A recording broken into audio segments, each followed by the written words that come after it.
Hi everyone, welcome back to Go Local Live. I'm Go Local News Editor Kate Nagel. Thanks for kicking off the start to your almost weekend here with us in downtown Providence. We'd like to thank Lisa Ragland for coming in to talk about the upcoming Rhode Island Black Business Association Gala on October 11th here in Providence. Be sure to check back for more information. And of course, we'd like to welcome back a familiar face, Robert Whitcomb, Put it there. Go Local columnist.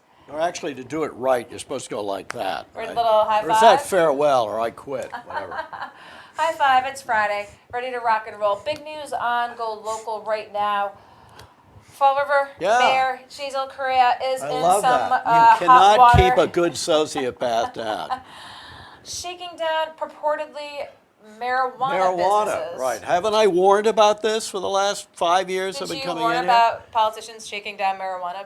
I think I did. No, I did say that marijuana, it's like the gambling business. It corrupts. It corrupts. And yeah, but this guy is fascinating. Absolutely. This really should not be in the courts. This should be at Butler Hospital. I mean, I see sociopathic behavior. Of course, he's only about 11 years old, too. Somebody made a That is comment amazing. that he's doing what other politicians do. He's just not doing it well. World's oldest profession. You can read more about it on Yeah. Go Local as we continue to update you But very with the direct, situation. and of course they've not been able to dislodge him from No. the leadership There of was a that previous attempt to- wonderful city. I mean, he's the biggest scandal since Lizzie Borden. Well, do you think it's sort of Buddy-esque that they like him, they really like him, and Yeah, they Buddy still is keep smarter. I mean, Buddy But they was keep smarter. voting him back in, even after some Well, transgressions? I'm told by people who know him that he's actually very charismatic, very charming. I think in a way he's smart, in a way he's an idiot. And you know, I think there's some sort of seriously, joking aside, I think there's some kind of mania going on here. Well, we Yeah. shall see. We'll continue to report on that here at Go Local. Obviously, some of the big news nationally, Hurricane Dorian making its way up the coast, but Bahamas really got hit. A couple of things about Hurricane Dorian I think interesting. Well, the wind is diminishing a little bit, but the barometric pressure, I've noticed this morning, had continued to fall, which is extraordinary. It's one of these weird things that's going on with the weather, like Hurricane Sandy going west into New Jersey. And there is strange stuff going on. I think it has something to do with rising water temperatures in the ocean off You the thought Atlantic. the beautiful skies all across the state last I thought that night was a were painting. I thought you painted that. unbelievable. But A lot I of mean, folks say weather-wise, yeah. there's strange stuff going on in the weather, I think, you know, just sort of scientifically. You know, the barometric pressure continuing to fall, even though it's over land. It was over eastern North Carolina, I think, early this morning.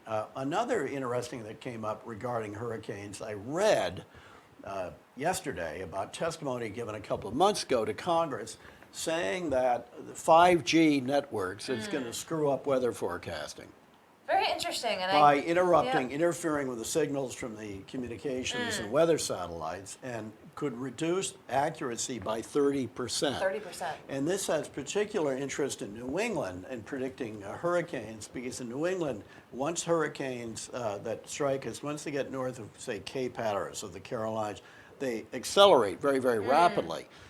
In fact, some of the major hurricanes we've had here, like Carol in '54, and certainly the legendary '38 hurricane, have been moving in, the whole storm moving into southern New England at 50 miles an hour. And this diminution in forecasting ability could be exciting. If not problematic. Yeah.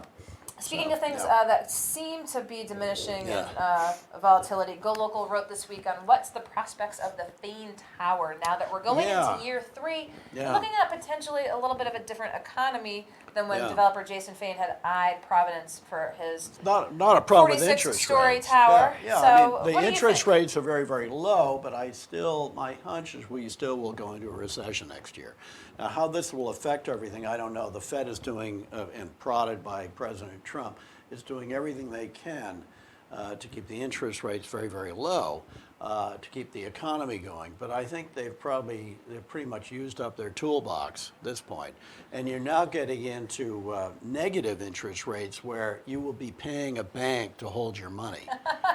And how all this is going to work in the real estate business, I don't know. And obviously, we've been in even in Providence, which tends to be slower than much of the country, there's been a lot of building going on. But these things are extremely cyclical. Real estate, both commercial and residential, and there are signs of slowing in some of the major cities. So whether this thing actually goes up, I don't know. In the end of the day, Mr. Vane could blame the endless delays, layers of regulation, the city getting into the act, even though it's not the city's land, and all that sort of stuff. Isn't that right? State land. I think that's state land. Well, 195. No, the bridge, oh, sorry, yes, Fane is 195. I was thinking So the bridge that's is the state city, land. yes. That's state land. It's not city land. And I think, and he claims, now he's going to say this for obviously selfish reasons, but this has been the toughest place he's ever been to try to get a building up. So you said he claims. Do you Yeah. doubt his claim? I think it's probably true. Very, very slow. And remember, this isn't a fly-by-night guy. He's built these big, Yes. fancy towers, Toronto, New York, various other places. He's like 77 years old. He's a veteran. This isn't some, This isn't his first rodeo. nor is he a member of the Kushner family. So, so he said this sort of bitterly. And then the state, of course, Senator, Majority Leader, Senate President Ruggiero and other people pushed through a way of trying to speed this up. But there's been such a long delay, it may never go up. Speaking of development, plans unveiled this week by the DOT to once again look at Kennedy Plaza's configuration and potentially go low. How many times have they tried to reconfigure Kennedy Plaza? And Shall I count the ways? But the sad thing is, it could be just sort of spatially. It's really it could be one of the great open spaces in the United States. It's very dramatic, but it's always been, from a planning standpoint, chaotic, partly because it's been a transportation center, and there are other reasons too, sociological and other issues. So the question is, what do you do in the long run? I think there's something to be said to decentralizing some of the transportation. It's already controversial, put more of it over the Gary building and all that, Gary Courthouse. One thing which certainly caught your eye and my eye was the tunnel idea.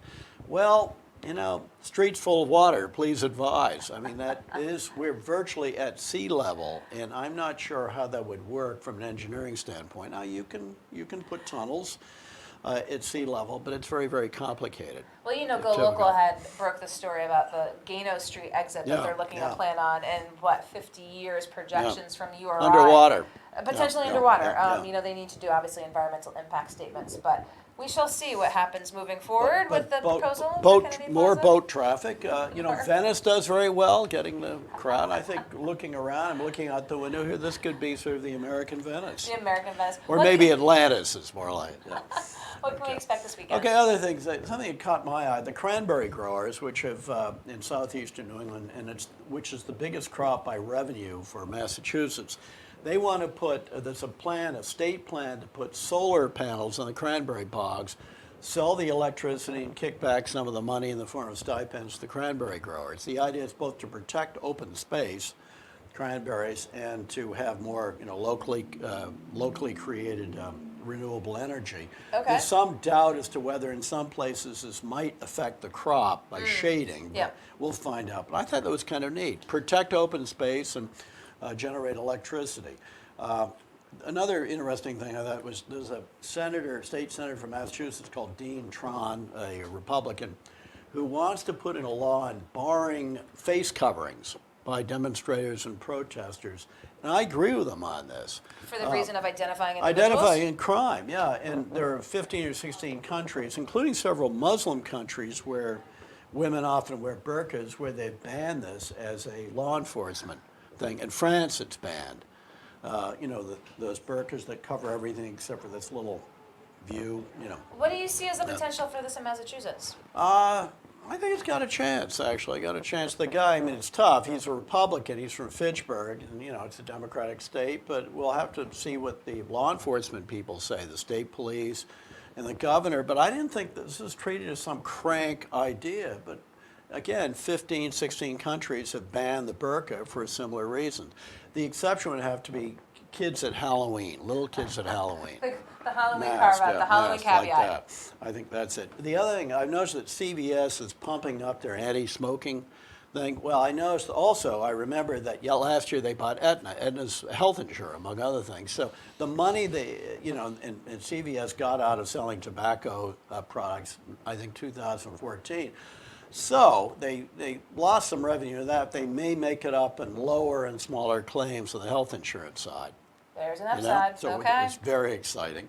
And let me see what else, whether we talked about that. I think that's probably, well, there's some other things. You'll have to Yeah, read it on yeah. Sunday when Yeah, Robert yeah, Whitcomb yeah. is published on GoLocal. So thanks for Okay. joining us today. Appreciate Okay, it. Kate. And thank you for watching. Of course, we'll be popping up throughout the afternoon and weekend. And find us on GoLocalProb.com and find us on Facebook. And we'll see you next week. I'm GoLocal News Editor Kate Nagel.